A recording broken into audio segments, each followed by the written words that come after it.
Hello गाइजहरुलाई आज चाहिँ म सल्यानतिर बालुवा लिएर आएको छु, लोड लिएर आएको छु। अन्त यस्तो बाटोमा गाडी छिर्छ भन्छ यार। अब यहाँ तलतिर हेर्यो भास्याला जस्तो छ यार लोड गाडी यार। यता हेर्यो भास्याला जस्तो छ यार। यसरी ट्र्याक्टरहरु हिँड्दाखेरि त यसरी भासिरह यार। म चाहिँ त्यही भएर त्यहाँनिर रोकेर बसिरहेको छु। यो चाहिँ लोड गाडी है। यताबाट पहिरो आइदिएछ।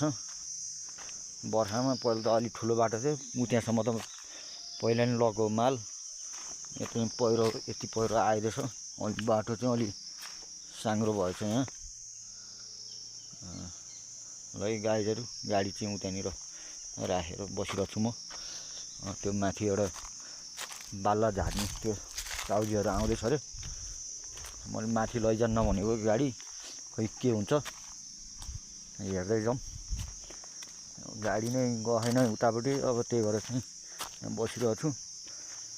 यहाँबाट अझै 5 मिनेट लाग्छ रे माथि बालुवा झार्ने ठाउँमा पुग्नलाई। ट्र्याक्टरहरु चाहिँ गइरहेको रहेछ, चलिरहेको रहेछ।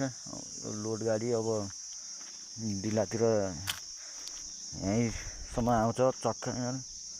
ल गाइजहरु भिडियो हेर्दै गर्नु। Okay bye bye.